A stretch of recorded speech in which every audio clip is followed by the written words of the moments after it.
देखती आंखों, सुनते कानों, धड़कते दिलों, आप सबको हमारी तरफ से अस्सलाम वालेकुम। जी, तो हमारा आज का सवाल है कि मोबाइल का इस्तेमाल कितना ज़रूरी है और उसके फ़ायदे और नुकसानात क्या हैं। जी सर। जी, मेरा नाम आफाक अली है। बेसिकली आजकल के दौर में जितना भी काम है, कारोबार है, वो सारा मोबाइल के ऊपर आ गया है। अच्छा। तो इसमें आसानी है कि हम जो है वो घर बैठकर अपनी दुकान पर बैठकर या सफ़र पर हैं, हम अपने कारोबार को देख सकते हैं, लोगों के साथ इंगेज रह सकते हैं। इसके बरक्स इसके जो नुकसानात हैं, अगर उनकी बात करें तो एडिक्शन, हमें जो है वो मोबाइल की एडिक्शन हो जाती है। बिला वजह मोबाइल यूज़ करना, देखते रहना, बार बार स्क्रीन की तरफ जाना, जिसकी वजह से आईसाइट के ऊपर भी असर पड़ता है, जो कि आप देख भी रहे हैं अभी। तो क्या आप एडिक्टेड हैं? जी बिल्कुल, मैं हूँ एडिक्टेड। तो इस नशे के बारे में आप क्या कर रहे हैं? अब इसके बारे में कुछ नहीं हो सकता, क्योंकि कुछ नहीं हो सकता, गिवन कर दिया हुआ है। जीवन कर दिया, छोड़ अब लत दिया। लग गई हुई है तो बस ये आखिर तक जाएगी। ये साथ ही जाएगी। अच्छा, कोई इसकी यानी कि उन्होंने फायदा बता दिया, बुराई कोई नहीं बताई सिवाय इसके कि एडिक्शन हो जाती है। अस्सलाम वालेकुम। मेरे ख्याल से मोबाइल तो सभी यूज़ करते हैं, लेकिन जो स्पेसिफिक टाइम है ना, वो हमने जो फैमिली को देना होता है, वो लिमिटेड टाइम जो है हम फ़ोन को दे देते हैं, तो वो फैमिली की तरफ नहीं जाता। ओए होए, तो क्या फिर फैमिली कुछ कहती है आगे से? ऑब्वियसली कहती है। क्या कहती है? तो हमें तो छोड़ ही दो, मोबाइल पे पकड़े रहते हैं। ओए होए, मोबाइल को तो आप क्या करती हैं फिर? कुछ नहीं अच्छा, कोई इस जुमले का असर नहीं पड़ता और आप मोबाइल की तरफ फिर दोबारा। कह सकते हैं। स्क्रीन टाइम क्या है? स्टडी के अलावा अगर 6-7 घंटे जितना फ्री होते हैं, वो फ़ोन के साथ ही होते हैं। 6-7 घंटे स्टडी के अलावा जी। क्या करती हैं वैसे? कोई तो यूजेज होगा, कोई ऐप्स कौन सी यूज करती हैं? ज़्यादातर कोई सीरीज़ देख लेती हूँ। और कोई मसला नजर आता है इस यूजेज के अंदर आपको या नहीं? आता है, मिसमैनेजमेंट बहुत ज़्यादा हो जाती है। तो फिर क्या करती हैं? कभी सुन लेती हूँ मामा की बात, कभी नहीं सुनती। नहीं, मामा बेचारी तो बोलती रहती है, सुनने का नहीं, आगे उसको इम्प्लीमेंट भी कर पाती है कि नहीं? करती हूँ। क्या एक एपिसोड कम देख लेती हैं? हाँ जी। टाइम कम कर लेती हूँ। अच्छा, मान भी गई है साथ ही। टाइम कम कर लेती हूँ, लेकिन छोड़ती नहीं हूँ। ओए होए होए, छोड़ती नहीं हुई है। जी, और कोई कुछ कहना चाहे? मोबाइल का यूज़ अगर स्टडी के लिए किया जाए तो एक अच्छी चीज़ है, लेकिन आजकल जो जेनजी है वो ज़्यादा सीरीज, ड्रामाज और व्लॉग्स वगैरह की तरफ टाइम यूज़ करती है। जैसा कि आप। जी। तो जेनजी को क्यों आप बीच में घसीट रही हैं? आप कहें जैसा कि मैं, मेरी जनरेशन जो है। और कितनी देर? 12 to 14 आवर्स। 14 से 14 घंटे आप फोन? आपके पास फोन है कौन सा? इसकी बैटरी क्यों नहीं सड़ी अभी तक? चार्ज कर लेते हैं। चार्ज ही होता रहता है? जी। ओह, सारी बिजली तो फोन खा रहे हैं हमारे यहाँ पे। मैं भी लोगों को और बाकी कह रहे हैं, मगर 12 से 14 घंटे को आपको लगता है ज्यादा है या ठीक है? ज़्यादा है। ज्यादा है तो क्या इसके बारे में किया आपने? लेकिन एक एडिक्शन हो चुकी है, अब टाइम पास के लिए करना पड़ता है। टाइम पास के लिए वो जो घर वाले, वो सब अपने काम में बिजी होते हैं। अच्छा, सभी अपनी अपनी एडिक्शनों में चल रहे हैं? नहीं, मोबाइल में नहीं, लेकिन अपने वर्क अपने काम में। तो कोई उनसे बात तो करके देखें, अच्छे लोग होंगे। लड़ाई हो जाती है। ये चेक करें, घर वालों से बात हो, लड़ाई हो जाती है। अब ये एक अच्छा है। जी सर। अस्सलाम वालेकुम, मेरा नाम राशिद जावेद है, इलेक्ट्रिकल इंजीनियर हूँ। अच्छा। पहले तो मोबाइल में ये मसला था कि अपनी चॉइस से हम उठ के कोई चीज़ देख लेते थे। अब सबसे बड़ा मसला ये हो गया सर कि सुबह सुबह लोगों के गुड मॉर्निंग मैसेजेस बहुत ज़्यादा आए होते हैं। अब अगर उनको जवाब ना दिया जाए तो वो बड़ा मसला है। अच्छा। तो मैं तो नाश्ते के दौरान ही आधी तवज्जो उस पर हो जाती है, तो लोगों को गुड मॉर्निंग के मैसेजेस का जवाब दे रहा हूँ। तो एक बार ट्राई करके देखें, शायद एक बार उनको जवाब ना दें, वो नाराज हो जाएं, तो बस फिर मामला खत्म हो जाएगा कि नाराज नहीं, नाराज वो एक तो रुकते नहीं है, दूसरा उनमें से बात फिर बड़ा रूट किस्म का मैसेज भेजते हैं। अच्छा। तो लगता है तुम बड़े अमीर आदमी हो गए, दिमाग चढ़ गया, तुमने हमें गुड मॉर्निंग कहना भी छोड़ तो दिया। आप क्या हकीकत में ऐसे होए? नहीं, मैंने कभी इग्नोर किया नहीं, मैं देता हूँ जवाब। नहीं, मगर वैसे पूछ रहा हूँ, क्या आप अमीर होए? ऑन द वे हूँ। नहीं, मैं कहा आप इतना ऑन द वे हूँ। आप गिल्टी फील कर रहे हैं इस बात पे, तो शायद आप उनके जुमले पे आप जवाब दे देते हैं कि यार अमीर हो। मैं ना नॉर्मली यही होता है कि मैक्सिमम मैं रिप्लाई लास्ट में कर देता हूँ। जी। मैं मोबाइल मैक्सिमम ना 10 से 11 आवर्स यूज़ करती हूँ। अगर बाहर जो टाइम गुजर जाता है ना घर से बाहर, वो तो मोबाइल के बगैर ही हो जाता है। बट ये है कि घर में जो वक्त स्पेंड करती हूँ वो सारा मोबाइल 10 से 11 घंटे घर में आप जो स्पेंड करती हैं, वो आप अकेली रहती हैं? नहीं, मेरी मदर भी है साथ। तो ये 10 से 11 घंटे के बाद उनको कोई बात करने का टाइम मिलता है? नहीं, वो मतलब कि उनसे भी बात करती, सब कुछ करती हूँ, पर ये है कि ज्यादातर मैं अकेली बहन हूँ ना, तो फिर मेरे पास टाइम स्पेंड करने वाला कोई है नहीं, तो हाय फिर हाय मैं हाय। मोबाइल। भाई हैं आपके? और जी, 2 हैं छोटे। अच्छा, तो उनसे कभी ट्राई किया बात करके? तो वो काफी छोटे हैं ना, वो खुद खेलेंगे, मैं उनके साथ खेलूं जाके। उन्होंने तो खुद खेलना है ना। ये अच्छा है, मतलब वो भाई छोटे हैं। पहले आप कह रही थी अकेली हूँ, अब अकेली का लोग बंदोबस्त किया, 2 भाई, तो आपने कहा कि नहीं उनसे भी बात नहीं करनी। ये अच्छा है। कितने को छोटे हैं आपसे? एक मुझसे 10 साल छोटा है, एक 15 साल छोटा है। 10 साल छोटा और 15 साल छोटा है, ठीक है। और ये जो भाइयों के उम्र का जो मसला है, इसका आपने हल निकाला है मोबाइल के अंदर। तो फिर उनको भी साथ ही लगा लेती हूँ ना। उनको साथ लगा लेती, क्या मतलब? फिर इकट्ठे देख लेते हैं ना, इकट्ठे उनको बेचारों को भी मतलब लग- कि मार पड़े तो इकट्ठे पड़े ना, मैं तो अकेली मुझे एक खाऊं। बात बताएं, आप खुद भी इतनी बड़ी नहीं है, आपसे 10 और 15 साल जो छोटा है उस बेचारे का क्या कसूर है? उसको भी आपने मोबाइल पे लगा दिया। अकेली मार खाती अच्छे थोड़ी ना लगती हूँ मैं। बड़ी एक जबरदस्त किस्म की एक मूवमेंट चल रही है कि भाइयों को भी साथ, उन मासूमों को पता भी नहीं कि उनके साथ क्या हो रही है और उनको किस तरह मैनिपुलेट किया जा रहा है। मगर जैसा इन्होंने कहा कि 10 से 12 घंटे मोबाइल यूजेजेस चल रहे हैं, जो कि एक तो वैसे आपकी अपनी आंखों के लिए, आपके जहन के लिए, आपकी नींद के लिए हार्मफुल हैं, साथ ही साथ जो हमारी सोशल स्किल्स हैं उनको भी तबाह कर रहा है। सोशल स्किल के अंदर कैसे आपने इंसानों के साथ इंटरेक्ट करना है, कई चीज़ें होती हैं, हर चीज़ आपकी मर्जी की और आपका बेस्ट टाइम नहीं चल रहा होता जिसमें आपकी पसंदीदा चीज़ ही या बात की जा रही हो। तो वो जैसे कहते हैं ना, ऐसा मोमेंट होता है जिसमें आप नॉर्मल कोई बात कर रहे होते हैं जो कि आपकी पसंद की शायद ना भी हो, उसको भी बर्दाश्त करने का जो एक मादा है वो आपको सीखने को मिलता है जब आप नॉर्मल ह्यूमन से इंटरेक्ट करते हैं। और एक बार फिर बता चलूँ कि जितने लोगों के पास स्मार्टफोन है उसके अंदर प्लीज़ सर्च करें, एक चीज़ होती है ग्रे स्केल। ग्रे स्केल को आप लोग अगर ऑन करें तो उसके अंदर आपके फ़ोन की स्क्रीन के ऊपर कलर्स गायब हो जाते हैं। कलर्स गायब करने के बाद अपने फ़ोन को इस्तेमाल करके देखिए, सिर्फ घंटे के लिए ही चाहे, तो आपको पता चलेगा कि ये scientifically and research proven fact है कि ऑलमोस्ट 60 to 70% आपका यूजेज जो है वो फ़ोन का कम हो जाएगा। और वो कम कैसे होगा कि जितनी ऐप्स आप देखते हैं और जितने रंग आप देखते हैं अपनी स्क्रीन्स पे, ये आपकी आंख को अट्रैक्ट कर रहे होते हैं और ये डिज़ाइन इस तरह किए गए कि आप बार बार घड़ी घड़ी उठा के उस ऐप को दबाएं। वो जो पीले रंग का ऐप होगा, नीले रंग का ऐप होगा, वो सब डिज़ाइन किए गए होते हैं। तो जब आप ग्रे स्केल लगाते हैं तो वो सब ब्लैक एंड वाइट एक टोन में चला जाता है, जिसके बाद आपको खुद पता चलेगा कि आपका जहन आपको नहीं इतना माइल करेगा कि आप बार बार उठा के उसको क्लिक करें। ये ट्राई करके कभी देखिएगा। ये हर फ़ोन के अंदर फीचर होता है लेकिन ज़्यादा इसकी तशहीर नहीं की जाती, इसको पब्लिसाइज नहीं किया जाता, क्योंकि फ़ोन वाले चाहते हैं कि आप मुस्तकिल 10-12 घंटे अपनी ज़िंदगी के उनके ऊपर इस्तेमाल करते रहें। लीजिए फिर अपने आज के मेहमान को बुलाते हैं। पहले सुपर मॉडल हुआ करते थे और अब सुपर एक्टर बन रहे हैं और इनसे जानेंगे कि इनके व्यूज़ क्या हैं इस टॉपिक के बारे में। आप सबकी तालियों में जनाब इमाद इरफानी।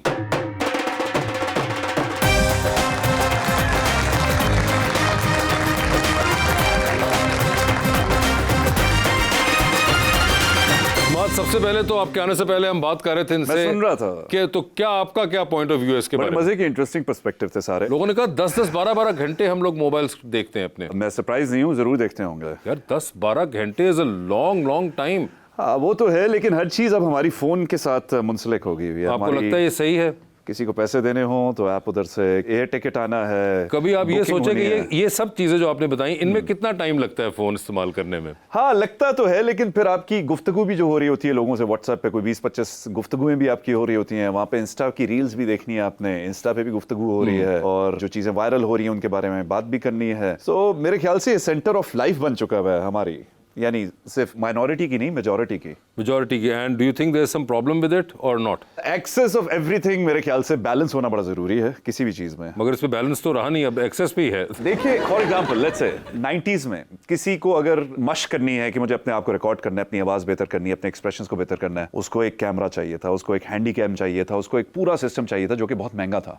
अब हमारे पास हाथ में वो चीज है। अगर आपने अपनी कम्युनिकेशन स्किल्स बेहतर करने हैं, कुछ भी बेहतर करना है जो कि आपकी कम्युनिकेशन या आपकी प्रेजेंटेशन, तो आपके पास ये चीज है जिसको आप आराम से यूज कर सकते हैं अपने बेनिफिट के लिए। मगर इस पे मैं आपसे कहूं कि जो मश्क जो करते थे, जिनको अपनी आवाज या वो सही करनी थी, वो सारे नहीं होते थे। यहाँ पे तो सारे ही वो मश्क कर रहे हैं। हाँ ये और तो फिर है। एक और चीज कि वो मश्क जो थी आप सिर्फ रिकॉर्ड करके अपने लिए रखते थे। आप वो मश्क जो थे उसको पूरी दुनिया के लोगों को सामने नहीं नहीं भेजते थे। चढ़ा देते थे कि यार जो मेरे दिल में आया मैंने बोल दिया और भाई ये देखिए, आज मैंने गाना गाया है, आज मैं मॉल में गया हूँ, आज मैंने ये किया, मैंने पेट्रोल डलवाया गाड़ी में, तो ये भी एक मश्क है। हाँ जी हाँ। तो ये सब कुछ जो है जा रहा है। आई मीन रीजंस तो आपको मिलते जाएंगे फॉर इट्स यूजेज, आप बढ़ाते जाएं उसको। और उसके अंदर भी मुझे लगता है जो काम के यूजेज है वो कुछ थोड़े कम है, बाकी is a lot of time of just seeing what other people are doing. मैं समझता हूँ कि रजिस्टर कम होती हैं अब चीजें। फॉर एग्जांपल अगर मैं कोई आर्टिकल पढ़ता हूँ या क्रिकेट के हवाले से कुछ देखता हूँ तो मुझे कुछ याद नहीं रहता। अब इतनी ज्यादा इन्फॉर्मेशन आ रही है, इतनी ज्यादा इन्फॉर्मेशन आ रही है कि हम कॉन्शियस माइंड और सबकॉन्शियस माइंड मेरे ख्याल से डगमग हो गया। बिल्कुल, उन्होंने बड़ा इंटरेस्टिंग पॉइंट आउट किया। ये भी एक रीसेंट रिसर्च, क्योंकि रिसर्च के ऊपर हम ज्यादा टाइम नहीं लगाते क्योंकि बड़ा टाइम लगता है पढ़ने में, और करने वालों को तो और भी लगता है कि अब आपकी जो मेमोरी है वो भी हमारी थोड़ी सी आम लफ्जों में फारिग होती जा रही है, क्योंकि जहन के अंदर एक सर्टेन इन्फॉर्मेशन आती थी, वो उसको ही ऑब्जॉर्व करता था और उसके बाद सेटल करता था। अब इतनी इन्फॉर्मेशन आ रही है और इतने विजुअल्स आ रहे हैं कि जहन बेचारा भी कह रहा है कि भाई मैं ओवर ड्राइव पे चल रहा हूँ, थोड़े हल्के हो जाएं, लेकिन हम नहीं उसको होने दे रहे। और मेरे ख्याल में अटेंशन स्पैन भी लोगों के गिर गए हैं। अटेंशन स्पैन तो तबाही हो चुका हुआ है।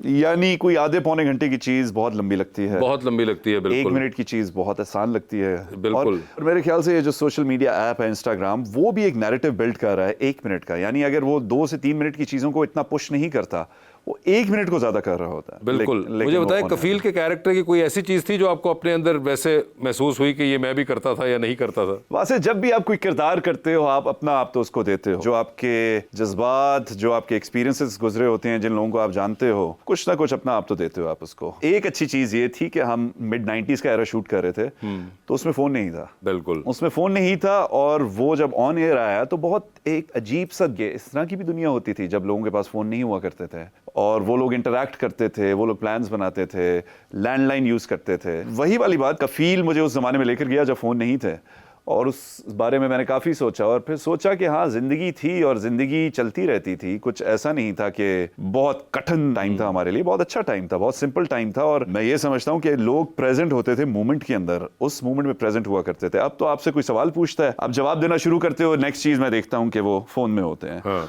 तो ये थोड़े से मेरे ख्याल में अनकूथ बिहेवियर्स भी आ चुके हैं इस वजह से, और ये बहुत नॉर्मल हो चुकी है। कफील के हवाले से आपने जो बात की, 3 चीज़ें जिससे रिलेट कर सकता था। सनम को मैंने कैटेगोरिकली पहले उनसे माजरत की कि मुझे आपसे बहुत ज़्यादा तूफान बदतमीज़ी करनी है, जिस पे वो हंस दी। एक जो सबसे चैलेंजिंग, जो सबसे पहला ट्रेलर था, उसमें अलमारियां थी जो कि हमने पहाड़ों में प्रोडक्शन में रखी हुई थी, और मैं अलमारियों से निकल के सनम के साथ एक चमगादड़ की तरह उन पर लपकता हूँ। उस वक्त नवंबर का महीना था, नथिया गली में टेम्परेचर था कोई 3 डिग्री या 4 डिग्री, और सनम भी जिस ड्रेस में थी वो वार्म नहीं था, जिस ड्रेस में मैं था वो भी वार्म नहीं था।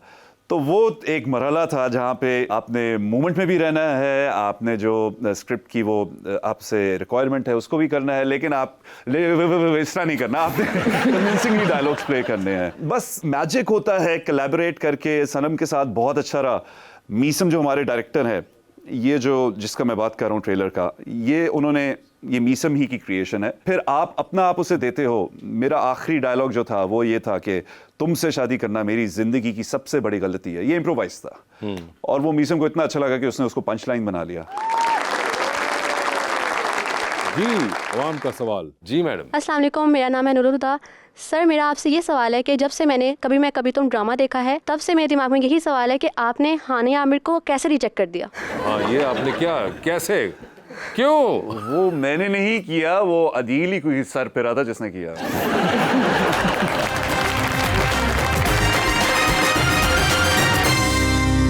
वेलकम बैक टू गपशप। जी। अस्सलाम वालेकुम sir, my name is Sumaiya and मेरा क्वेश्चन है आपसे कि आप हर ड्रामे में इतने मीर क्यों नज़र आते हैं, आखिर इसकी वजह क्या है? वाह, ये बड़ा अच्छा है। आप हर ड्रामे में अमीर क्यों नजर आते हैं भाई?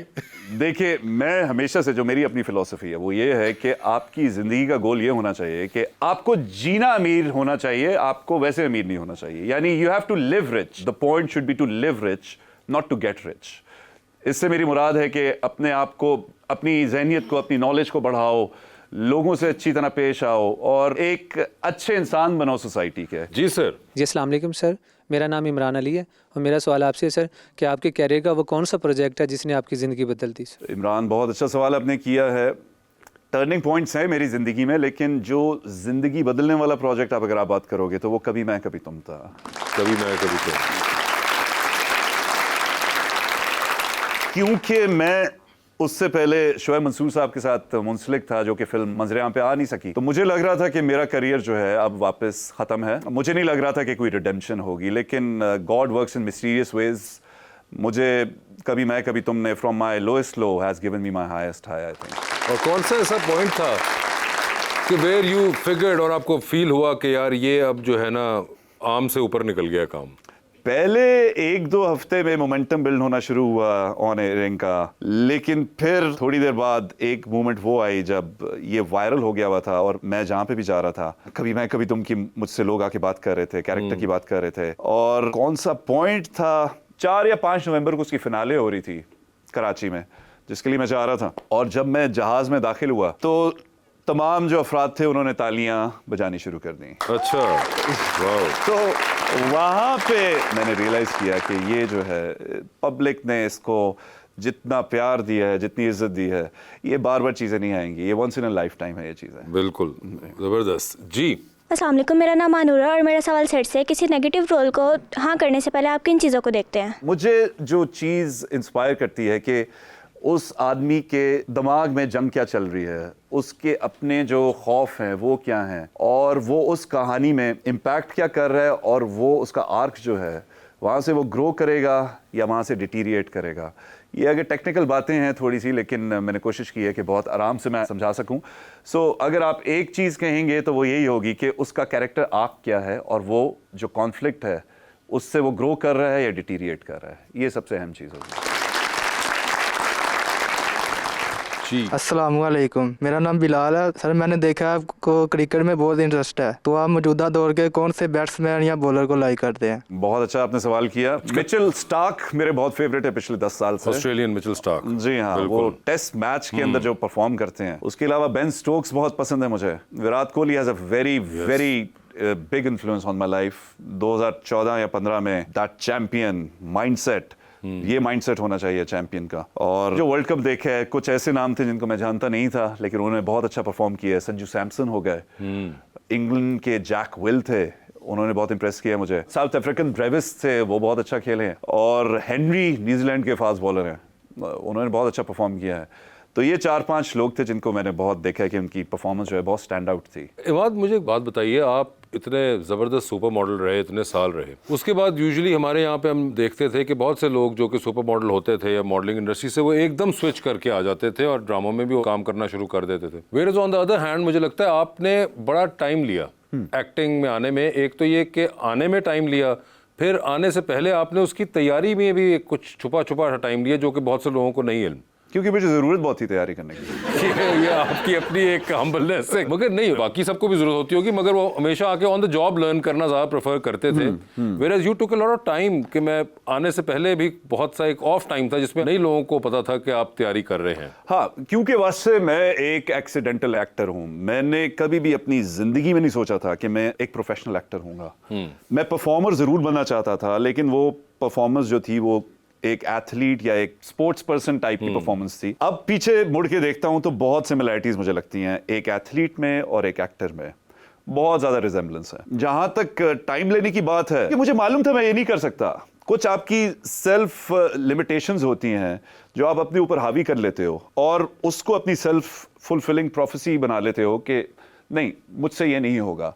तो मेरे दिमाग में ये चीज़ सर्टन थी कि मैं एक्टिंग कर ही नहीं सकता, मैं कॉन्फिडेंस दिखा ही नहीं सकता, मैं लोगों के सामने जाके बात नहीं कर सकता। ये बहुत मेरे खौफ थे जो मैंने पाले हुए थे। And I came to acting with a lot of fears, with a lot of terror inside me. मुझे याद है कि पहला सीन था मेरा सज्जल के साथ, और मेरी हार्ट बीट इतनी हाई थी। 2013 की बात कर रहा हूँ, 13 साल पहले की। तो आहिस्ता आहिस्ता मेरे ख्याल से फियर इनोकुलेशन, ग्रेजुअली आप उस एक्सपोज होते हो, फिर आप लर्न करते हो अपने बारे में, अपने आप को पहचानते हो, मेरी क्या खामियां हैं, मेरी क्या वीकनेसेस हैं, उनके ऊपर काम करते हो। और यही जिंदगी का नाम है कि अपनी गलतियों से सीखो, सीखते रहो, आगे बढ़ते रहो। और सबसे बड़ी बात कि मैं समझता हूं कि failures are the most important thing in your life. जब तक आप गिरोगे नहीं, आप बेहतर नहीं होगे।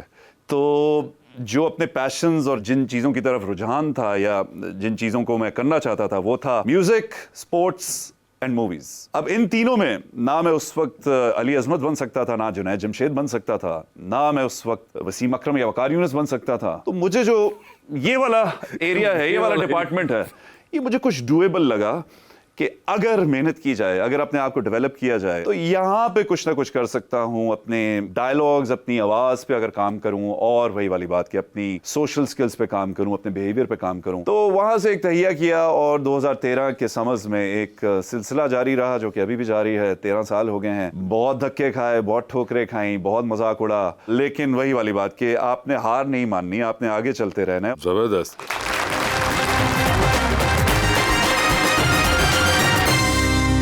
वेलकम बैक टू गपशप जी। तो चलते हैं और करें पोस्ट सेगमेंट की तरफ। इसके अंदर हम आपकी ही सोशल मीडिया पोस्ट दिखाएंगे और आपसे पूछना चाहेंगे कि आपके जहन में क्या चल रहा था, या फिर क्या इसके पीछे कहानी है जो आपने पोस्ट की। ठीक है जी, ठीक है, दिखाइए जी। ओह, ये आपने कुछ लगाया। Oh yes, I am the great pretender. ये तस्वीर है 1984 या 85 की। कोयटा में मेरे फादर डीएस थे, स्टाफ कॉलेज कोयटा में। अच्छा। तो वहाँ पे इकरा एकेडमी मेरा पहला स्कूल था, नर्सरी वहाँ से मैंने शुरू की थी। तो मेरे ख्याल में वहाँ पे फैंसी ड्रेस शो था, और आपके जो पहले हीरो होते हैं वो आपके फादर ही होते हैं। और अब मुझे थॉट प्रोसेस तो याद नहीं है उस वक्त क्या था, लेकिन डेफिनेटली लगाते वक्त अपने अपने फादर की तरह मैं लगना चाहता था। लगाते अच्छा। वक्त 2 फरवरी 2021, 5 साल पहले लगाते वक्त यही होगा कि दुनिया के साथ शेयर करूं ये तस्वीर मिल गई थी तो आपने कहा कि मैं लगा दूं। हाँ जी। और मैं मजीद उनको जलाऊं कि मैं सिर्फ बड़ा होके गुड लुकिंग नहीं बना, मैं बचपन में क्यूट भी था। और नन्ना मुन्ना सिपाही भी था। नन्ना मुन्ना सिपाही भी था मैं। जी आगे दिखाइए। 2018 23 सितंबर, ये भी आपकी तस्वीर? जी, ये मेरी तस्वीर मेरे ख्याल से वंस अगेन फैमिली हमारी अमेरिका गई हुई थी। जी। तो और मेरे आप लिखते हैं, when I was young there was so many things that I was never told. Now that I'm starting to learn, I feel like I'm growing old. हाँ, ये लिरिक है एक गाने का, और अच्छा। गन्स एंड रोजेस का एक गाना है यस्टरडेज। ठीक है। सो उस वक्त 2018 में यही होगा। बहुत चीजें हैं कि आपने अपने ओन पे उनको लर्न करना होता है, कोई दुनिया में आपको बताता नहीं है। जब तक आप ठोकरे नहीं खाते, जब तक आपको चोट नहीं लगती, तब तक आप वो विजडम जो होती है आप तक नहीं पहुंचती। तो यही माइंडसेट होगा इसके पीछे। इंटरेस्टिंग बात मुझे ये लग रही है कि अभी आप पहली तस्वीर देखते तो वो इन्होंने कहा कि कोयटा की उस वक्त खिंची हुई थी। हाँ। ये तस्वीर जो है आपने कहा कि ये गालिबन आप कहीं अमेरिका वगैरह थे। ये है 1983 की शायद। और अमेरिका में गए हुए थे जी। तो मजे की बात ये है कि आप यहाँ पे अमेरिका जाते ही खुद भी गोरे लगना शुरू हो गए हैं। ये कमाल ट्रांसफॉर्मेशन है। आपकी नजर शायद पीछे गोरी पे है, मुझ पे नहीं है। जी आगे दिखाइए। ओए होए, सोच में मुब्तला हैं, दुख देकर सवाल करते हो, तुम भी गालिब कमाल करते हो। ये इसमें गालिब साहब का क्या ताल्लुक है इस तस्वीर से? मैं हमेशा से गालिब साहब की लाइफ से बहुत इंट्रीग रहा हूँ, उनके कैरेक्टर से, और उन्होंने जो इस दुनिया में इम्पैक्ट दिया है, ठीक है, उससे बहुत इंट्रीग रहा हूँ। बहुत उनका काम मैंने पढ़ा नहीं हुआ, थोड़ा बहुत पढ़ा हुआ है, लेकिन तस्वीर ऐसी थी, समय ऐसा था कि मेरे ख्याल में मैं यही समझता था। और अभी की तस्वीर है कोई 1.5 साल पहले की। जी, तो मैं सिर्फ ये पूछना चाह रहा था कि आप गालिब साहब को शेर कहना चाह रहे थे, तो क्या बुरा ना था कि अगर आप गालिब साहब की तस्वीर लगा देते? तो लग रहा हूँ ना गालिब यहाँ पे। आप कहाँ से गालिब लग रहे हैं यार? इतनी जबरदस्त सेटिंग में कौन से गालिब बेचारे? मैं लग रहा हूँ ना, यानी पीछे फल और बीच में टर्की टाइप चीज भी पड़ी हुई है, और मॉडर्न गालिब है ना। बहुत आपको रियलाइज करना चाहिए। अब इंस्टा के ऊपर, सोशल मीडिया पे हमें थोड़ी सी खूबसूरती, मॉडर्न गालिब भी, और जैसे उन्होंने कहा एक अमीर गालिब। जी आगे दिखाइए। I ain't Superman but I can fly. ये 2024 यानी कोई ज्यादा पुरानी नहीं है। ये जो होते रहते हैं BCW टाइप चीजें होती रहती हैं। एक ब्रांड जो है उसके लिए मैं वो कर रहा था, जो आखिर में आते हो आप और तालियां पीटी जाती हैं। वैसे एक चीज, क्योंकि हमें तो कभी मौका नहीं मिला भाई, तो आप सुपर मॉडल आदमी हैं, तो आपसे पूछ सकते हैं कि जो आप लोग शो स्टॉपर के तौर पे कपड़े पहनते हैं, जैसा कि ये, तो ये आप लोग रख लेते हैं या वापस कर देते हैं? मैंने नहीं रखे, ये लास्ट कोई 3-4 साल में जो शो स्टॉपिंग की है मैंने, लेकिन अगर आप उनसे रिक्वेस्ट करो तो आई एम श्योर। मगर आप अगर ये रख भी लें तो आप ये कहाँ पहनेंगे? हाँ, ये है कोई रॉक वीडियो अगर बनेगी तो उसमें इसका कोई वो आएगा। वैसे तो ऐसे पहन के तो नहीं निकल सकते आप ये बाहर, मतलब ईद पे भी नहीं पहन सकते। मैं ईद लुक के तौर पे इसको अपलोड करें तो बहुत जबरदस्त रिएक्शन आएगा आगे से। हाँ जी, यहाँ पे खून ख्वार दरिंदा यानी ओए होए होए, द एविएटर। सर ये क्या है, ये प्लीज बताइए हमें ये तस्वीर। ये मैं इस्तांबुल एक कमर्शियल करने गया था, एक रियल एस्टेट का कमर्शियल था, तो वहाँ पे हम एक छोटे मोटे हैंगर पे गए थे, तो वहाँ की तस्वीर है ये। और मैंने 3 साल अपने दिमाग में अपने आप को एविएटर समझा, क्योंकि शुएब साहब की फिल्म में मैं एक फाइटर पायलट का रोल अदा कर रहा था, तो हर चीज़ जो थी मेरी उसके अराउंड रिवॉल्व करती थी। गाड़ी भी चला रहा होता था तो यही F-16 की स्टिक अपने साइड पे सोच रहा होता था मैं F-16 उड़ा रहा हूँ। यहाँ पे भी आया तो अपने आप को बहुत कोई 30 मार खान समझ रहा था अब, और एविएटर समझ रहा था। जबरदस्त। हम पोज करने और तस्वीरें छापने में सोशल मीडिया पे पीछे नहीं रहते किसी से। नहीं, पीछे नहीं, आप बहुत आगे हैं। और मजे की बात यह है कि वो जो तस्वीर आती है उसमें एक हीरो आदमी आपको नजर आ रहा है, इधर फिल्टर लगा लगा के सत्यानाश हो जाता है। यहाँ पे भी लगा?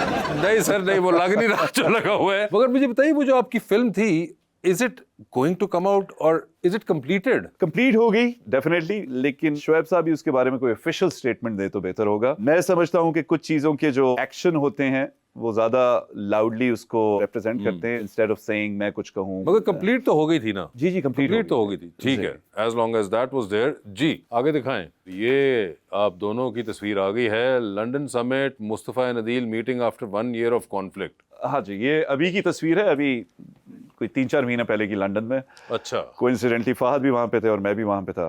तो फहद तो अपने पैसों पे गए होंगे, अदील किसके पैसों पे गया था? उन्होंने तो पैसा बना लिया था ड्रामे के अंदर। फहद भी किसी या लंदन स्लिप हो चुके थे आप इन सारे कारनामों के बाद? फहद भी चैरिटी के लिए किसी इवेंट के लिए गए हुए थे और मैं भी ब्रैडफोर्ड गया हुआ था किसी चैरिटी इवेंट के लिए। इनफैक्ट मैं शायद अफरीदी फाउंडेशन के इवेंट के लिए ब्रैडफोर्ड गया हुआ था और वापसी पे मेरी वाइफ की बर्थडे थी तो हम कोई 3-4 दिन लंदन रुक गए थे। अच्छा, तब हमारा ये प्लान बना था। और ये मजाक है ऑब्वियसली। मुस्तफा और अदील जो है, दो भाइयों में जो आप देख कहानी से आशना हो, आपको मालूम होगा कि दोनों भाइयों में देखिए जब आखिर में उन दोनों की जब सुलह हुई तो वो पाकिस्तान में नहीं हो सकती, लंदन में हुई। इससे आपको पता चलता है कि पाकिस्तान के अंदर जब भी सुलह होती है तो उसमें लंदन का हाथ जरूर होता है। फहद और मैं एक दिन सेंट्रल जेल कराची में शूट कर रहे थे। अच्छा, वैनिटी थी और अब उधर उनके क्वार्टर्स भी थे जो कि लोग रहते हैं। हर थोड़ी देर बाद कोई ना कोई फहद को मिलने के लिए नॉक कर रहा है, बड़े दर्जे के ओहदे के ऑफिसर्स भी। यानी वहां से मैं देख रहा था कि ओ वाओ, चले वो तो स्टारडम था उसका। फिर हम जब जा रहे चलते हुए जहां पे भी हमारा सीन था तो वहां पे सलाखों के पीछे भी जो लोग थे वो भी फहद के लिए तालियां और इनका नाम ले रहे। अच्छा, तो जो स्टारडम मैंने फहद का देखा है, मेरे ख्याल में इस वक्त इस मुल्क के सबसे बड़े स्टार होंगे माशाल्लाह। जबरदस्त। और इवन लंदन में सेंट्रल जेल से लेके सेंट्रल लंदन तक उनके फैंस मौजूद हैं। जी आगे दिखाइए। ओए आप कहते हैं life is a game of choice not chance. हाँ, ये मेरा अपना है। जहां पे EI लिखा होगा उसका मतलब कि मेरा अपना कॉल है। ओह अच्छा, खुद से क्रिएट करके प्रेसिडेंट ट्रम्प की तरह वो आखिर में लिख देते हैं ना। जी, तो उस तरह आपने कहा कि life is a game of choice not chance. बिल्कुल ऐसे ही है। मैं समझता हूँ जो आपने जिंदगी में चॉइसेस ली हैं उन्होंने आपको यहाँ पे एंड अप किया जहाँ पे आप बैठे हुए हो। अगर आप मुख्तलिफ जिंदगी चाहते हो तो इसी वक्त डिफरेंट किस्म की चॉइसेस लेने लग जाओ, जो कि सबसे पहले ये हो सकती है कि फोन को मैंने 1-2 घंटे कम देने हैं। ये बात आपकी ज़्यादा दिल को नहीं लगी ऑडियंस के? अच्छा नहीं लगा उनका। मगर मुझे बताइए ये ख्याल आपके जहन में ये बिलियर्ड खेलते हुए क्यों आया, पूल खेलते हुए? ये कोई शूट थी जिसकी तस्वीर शायद मुझे अच्छी लगी। अच्छा, और फिर मैं छापना चाहता था और फिर मैंने शायद आपने यहाँ पे कोई चॉइस दिखाई है कि मैं लाल वाली बॉल को करूंगा हिट, ऑरेंज को नहीं करूंगा। तो वहां से आपको ये आइडिया आया। जी आगे दिखाएं। और ये डांसिंग इन द मूनलाइट, जबकि सर ऊपर तो सूरज है। हाँ, बस कुछ चीजें होती हैं ना, आयरॉनिक होती हैं, टोटली ऑपोजिट। ये किसी गाने के लिरिक्स तो नहीं है? मेरे ख्याल से है गाना डांसिंग इन द मूनलाइट, लेकिन होगा क्योंकि वरना तो इसमें कोई चांद का जिक्र नहीं है सिवाय आपके अपने। बाकी तो फुटबॉल है, सूरज है। बस फुटबॉल से बहुत डीप किस्म की मोहब्बत है मुझे हमेशा से। हाँ जी, और फुटबॉल से भी है। मैं बंदा ही चेंज हो जाता हूँ। जो कैफियत, जो इमोशंस में फील करता हूँ फुटबॉल खेलते वक्त, वो कहीं और नहीं होते जी। मगर ये तस्वीर भी उन्होंने लगाई उसी के सिलसिले में। एक और चीज फुटबॉल से रिलेटेड, सिंस हमारा यहाँ पे जिक्र हुआ है फुटबॉल का, जब मैंने एक्टर बनने का फैसला किया तो मैंने सोचा कि फुटबॉल फील्ड पे मैं अल्फा मेल होता हूँ, लेकिन ऑफ द फील्ड मैं बीटा मेल होता हूँ। हाँ। तो कौन से वो ट्रेट्स है, कौन सी वो चॉइसेस हैं जो कि मैं फुटबॉल फील्ड पे अपनाता हूँ और रियल लाइफ में नहीं अपनाता। तो फिर मैंने अपनी लाइफ में जो फुटबॉल फील्ड पे मैं अपना बिहेवियर या अपने आप को कैरी करता था, वो चीजें करना शुरू की। कॉन्फिडेंस, अपने आप में बिलीव करना, समझना कि मैं ये कर सकता हूँ, समझना कि चैलेंज है लेकिन अगर आप मेहनत करोगे, अगर आप उसको हेड ऑन लोगे तो आप भी कर सकते हो। तो ये बेसिक चीजें हैं जो कि आपको स्पोर्ट्स सिखाती है, स्पोर्ट्समैन स्पिरिट सिखाती है। जी जबरदस्त। फिर ये क्या आपने तीनों भाइयों की तस्वीर लगाई हुई है? ये 2019 7 साल पहले की। बेसिकली मेरी बड़ी दाढ़ी थी और एक किसी कमर्शियल के लिए मैं कराची जा रहा था, तो मैंने वो ट्रिमर पकड़ा और फिर मुझे एक याद आया कि इंस्टा का भी तो पेट पालना होता है। तो मैंने पहले उसको गोटी बनाया, फिर मैंने उसको अपनी ये मूंछें बनाई और फिर 3 कैरेक्टर्स भी, और फिर मैंने 3 कैरेक्टर्स उसके जो कि मेरे हॉलीवुड के बहुत नील मैकॉले, फेवरेट कैरेक्टर्स हैं और क्लार्क केंट आपने। हाँ जी, और जो उन्होंने प्ले किए हुए हैं वो नील मैकॉले, रॉबर्ट डे नीरो मैं अपनी तरफ से बना हुआ हूँ। बीच में मैं रैमी मलिक बना हुआ हूँ और आखिर में मैं क्रिस्टोफर रीव बना हुआ हूँ। और आखिर में आपने हैशटैग दे you can be anything that you want to be. Yes, ये तो है, आप जिंदगी में कुछ भी बन सकते हो, कुछ भी कर सकते हो, अगर आप एक बार अपना दिमाग बना लो। अच्छा, यानी कि दिमाग बना के काम करना पड़ेगा, सिर्फ शेव करने से नहीं। अगर मेरा दिल चाह रहा मैं मलिक रियाज बन जाऊं तो सिर्फ दाढ़ी शेव करने से कुछ नहीं होगा, काम करना पड़ेगा मुझे। जी आगे दिखाइए प्लीज। ओए होए, तो आप पंजाब पुलिस के रूप में आ गए थे पिछली वाली।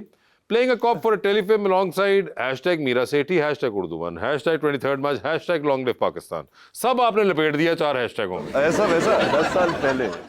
वाह, आप ऐसी तस्वीरें निकाल रहे हैं, मैं फिर चला जाता हूँ उसमें।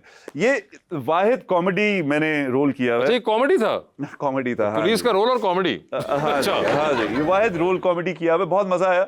मीरा के साथ वाहिद यही एक ही बार मैंने काम किया है, तो ये उसकी एक तस्वीर है। 10 साल पहले की तस्वीर है जिसके अंदर एक पुलिस वाले बने हुए थे आप जी।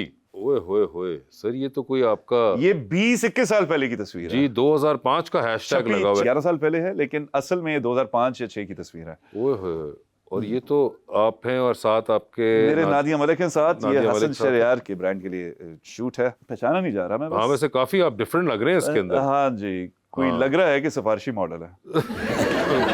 अच्छी खासी सिफारिश थी। ऐसी वैसी।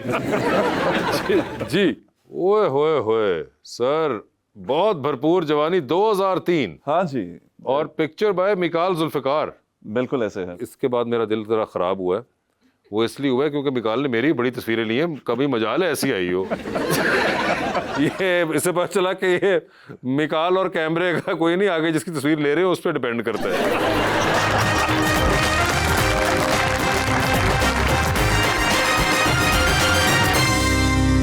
वेलकम बैक टू गपशप जी। तो आपके साथ अंडर द स्पॉटलाइट खेलते हैं। इमाद, सवाल पूछूंगा, ऑप्शन दूंगा, उनमें से ही जवाब चूज करिएगा। कहीं पे लगे कि जवाब नहीं दे पा रहे या नहीं देना चाह रहे तो आप जनरल नॉलेज पे जा सकते हैं। वहां पे सही जवाब दिया तो with every right answer you get 5000, but that thing is only prevalent over there. तो आपके ऊपर है, यहाँ जवाब दीजिए, वहां जवाब दीजिए, ठीक है? ऐसे बाउंसर्स अब आप कब कराएंगे मुझे? अरे नहीं सर, क्या बात कर रहे हैं आप, तो क्रिकेटर आदमी है, आपको क्या बाउंसर से डर। सर बता दें, जिंदगी फिल्म बन रही है, क्या चाहेंगे कि उसमें आपका कैरेक्टर इनमें से कौन सा अदाकार करे? ऑप्शंस आपके पास जो है वो है नुमान इजाज, शान और हुमायूं सईद। शान भाई। एक लिफ्ट में सवार हुए हैं, उसमें 3 लोग पहले से मौजूद हैं। एक के साथ सेल्फी लेंगे, एक को स्माइल देंगे और एक को कहेंगे कि मेरे ख्याल से आपका फ्लोर आ गया है। ऑप्शंस आपके पास जो हैं वो हैं फवाद खान, वहाज अली और हमजा बासी। तो सेल्फी किसके साथ है? यार तीनों के साथ सेल्फी ले लूंगा। स्माइल किन को देंगे? तीनों को स्माइल दूंगा। स्माइल एक को देनी है, हर बार नहीं। वाइल्ड कार्ड आपने यूज किया एक, अब स्माइल किसको देंगे? स्माइल मैं फवाद को जरूर दूंगा जी। और फ्लोर किसका आ गया? हमजा दोस्त है तो उसे कहूंगा फ्लोर आ गया यार। हमजा ने कहा भाई कोई मसला ही नहीं है। ये बताइए सर, चांद पे जा रहे हैं, किसी को साथ लेके जा सकते हैं, जिसको लेके जाएंगे उनको वहीं छोड़ेंगे, although you will come back. किसको चांद पे छोड़ देना चाहते हैं आप? ऑप्शंस आपके पास जो हैं वो है बिलाल अब्बास और वहाज अली। तो आजकल दोनों वैसे चांद के ऊपर नाच रहे हैं, तो एक को छोड़ सकते हैं, बजट का मसला है हमारा। चले यार, आपने सेगमेंट ही ऐसा रखा हुआ है। जी जी, तो बिलाल को ले जाऊंगा, कंपनी अच्छी रहेगी, फिर छोड़ के। ठीक है, बिलाल अब्बास होंगे वो। सर ये बता दीजिए, किसका फोन आए तो फौरन उठा लेंगे, किसका फोन आए तो मैसेज पे जवाब दे देंगे, और किसका फोन आए तो फिलहाल आप अपना फोन रख के कमरे से बाहर चले जाएंगे, ठीक है? ऑप्शंस आपके पास जो हैं वो हैं सबा कमर, माया अली, सनम सईद। तो किसका फोन आए तो फौरन उठाएंगे? सनम का उठा लूंगा। किसका फोन आए तो मैसेज पे जवाब दे देंगे? सबा जी का। और फोन रख के कमरे से बाहर जा रहे हैं माया अली पे। जी हाँ, ठीक है सर। सर ये बताइए, लॉन्ग फ्लाइट पे जा रहे हैं आप अमेरिका, 13-14 घंटे का सफर है, 7 वाली सीट खाली है। आपने फैसला करना है कि आपके साथ कौन बैठे 13-14 घंटे के लिए, क्योंकि कुछ लोग सामने इंतजार में बैठे हुए हैं, ठीक है? ऑप्शंस आपके पास जो हैं वो हैं फैसल कुरैशी, अदनान सिद्दीकी और एजाज असलम। फैसल भाई मेरी बहुत बड़ी इंस्पिरेशन रह चुके हैं एक्टिंग की, और मैंने उनसे बहुत चीजें पिकअप की हुई हैं। ठीक है, तो फैसल भाई के साथ कोई 18-16 घंटे एक क्रैश कोर्स हो जाएगा, एक वर्कशॉप हो जाएगी। तो 18 वो होंगे। एजाज असलम और अदनान सिद्दीकी जो है वो नहीं, अभी फैसल भाई होंगे। फैसल भाई। सर टाइटैनिक पे जा रहे हैं, 2 VIP पास हैं, बता दें इनमें से किसको टाइटैनिक पे साथ लेके जाना चाहते हैं आप? ऑप्शंस आपके पास जो हैं वो हैं फिल्म स्टार मीरा, हाँ जी, फिरदौस आशिक अवान साहिबा जी, और जनाब चाहत फतेह अली। फिल्मी हूँ तो मीरा को ही ले जाऊंगा फिर। ओए हाँ मीरा, क्या बात है, my heart will go on. ठीक है, ये बताइए सर, डूबती कश्ती में सवार हैं, 2 लाइफ जैकेट्स आपके पास हैं, एक अपनी है, दूसरी आपने किसी और को देनी है। वो दूसरी लाइफ जैकेट आप इनमें से किन को दे रहे हैं? ऑप्शंस आपके पास जो है वो है हानिया आमिर और नईमा भट्ट। हानिया को दूंगा ऑफ कोर्स। जबरदस्त। ये देख लें, जो कभी मैं कभी तुम के फैंस थे उनको जवाब मिल गया कि हानिया को दे रहे हैं, चाहे उन्होंने गलती पहले एक बार कर ली ड्रामे में, दोबारा नहीं करेंगे अब। मगर Imad, thank you so much for being on the show. Thank you so much, Wasif. Lovely to have you. मैं वासे को मिला तो मैंने कहा कि आपसे गुफ्तगू और मुलाकात इधर ही होती है, आपके शो पे होती है। बिल्कुल, आप इतने बिजी आदमी हैं, आप आते ही कभी कभी हैं, तो फिर अब यही मुलाकात होनी है ना आपसे। मगर thank you so much for having me, और आपकी क्राउड बहुत ही नॉलेजेबल और बहुत ही रिसेप्टिव था। थैंक यू सो मच, बहुत बहुत शुक्रिया, थैंक यू।